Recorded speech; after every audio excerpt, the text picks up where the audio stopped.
Have you ever said something with good intention but been completely misunderstood by the person you're speaking to? Yes, misunderstandings can really cause problems with any type of communication, whether it's business or personal. Now, this happens frequently with email and text messages because we can't see facial expressions or hear tonal changes in the voice. These extra 2 layers of communication help your message land with the correct intention into the ears of the listener. So in this video, I'm going to share with you 7 questions to consider before you communicate any message. And this will ensure that what you say will always be understood exactly the way that you intended. Stay tuned.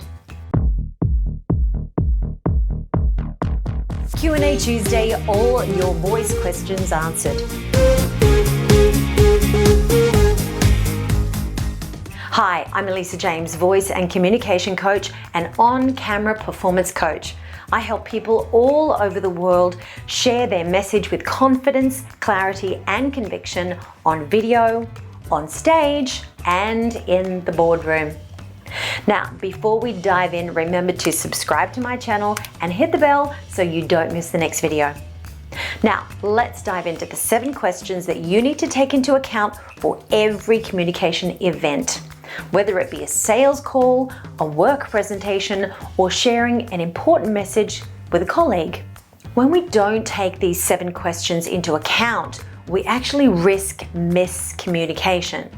For example, the customer on a sales call may not understand the value of your product, so you won't close the sale. Or your friend, after sharing your message, might say, "I really don't understand what you mean." Miscommunication can leave people feeling wounded and upset. So let's look at how we can prevent that. Let's say you need to send a message to all members of your staff, perhaps about an important policy change coming up in your organization. Let's filter that idea through the 7 questions. Question number 1. What is the intention? Before we begin any communication, we need to be clear about what the intention is behind the message we're attempting to convey. If you have a message in the form of a keynote speech or a quarterly update presentation, share the presentation with a friend first and ask them what they thought was the #1 takeaway from your presentation.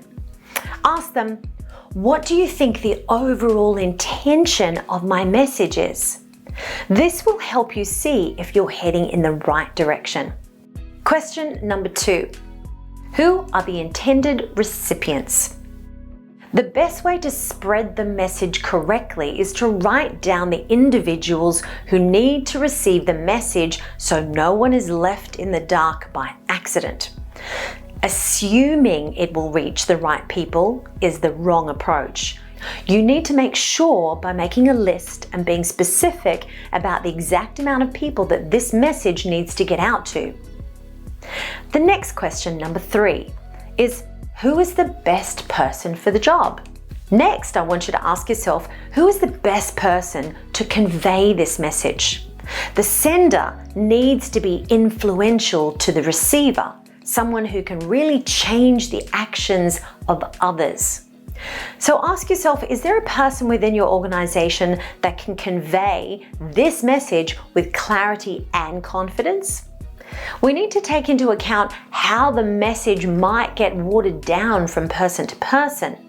Do you remember the game Chinese whispers when we were kids? As a kid, during parties, we would all stand in a circle and the first person would be given a specific message and they would pass that message down through the line from person to person. By the time it got to the last person, that person had to say the phrase out loud and compare it to the original phrase that was spoken. And we would all fall about laughing when the last phrase sounded absolutely nothing like the original message. In that context, it was funny. But in organizational context, this could be a disaster.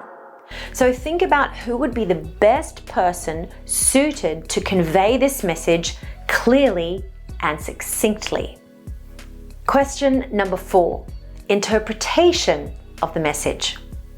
Next, think about all the ways that this message could possibly be interpreted. Keep in mind that every individual operates from his own preconceived ideas and unique way of seeing the world.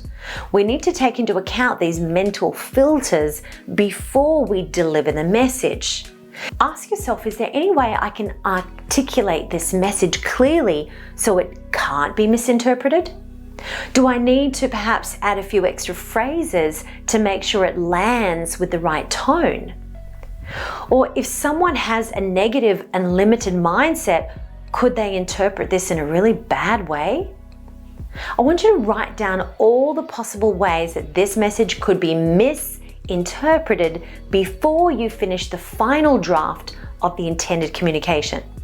Question number 5. Is it a one-way or a two-way message? The next thing we need to think about is, do you want feedback from your message? Is this a one-way directive where no one has a choice but to comply with the new rule or the system put in place? If it's a two-way channel and the sender of the message is open to feedback, then think about the possible feedback you could receive and decide on how best to answer those concerns and whether you're able to be flexible in the situation. If it's a one-way message of communication, then you need to be very careful to frame it in the best possible way so it doesn't destroy morale or cause dissonance in the company ranks. Question number 6. What is the best channel? Next, we need to think about the best communication channel. In other words, what's the vehicle of communication? Is it face-to-face in a meeting? A video conference? Maybe a team meeting in a boardroom? Or is it simply a company email or a notice placed on the message board? Taking into account the intention of the message and how important it is for the health of the organization or the relationship, choosing the right channel will be a very important factor.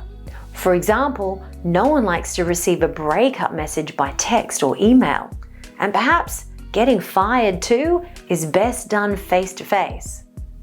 Think carefully about which channel of communication is going to help the message land clearly and succinctly with no room for miscommunication.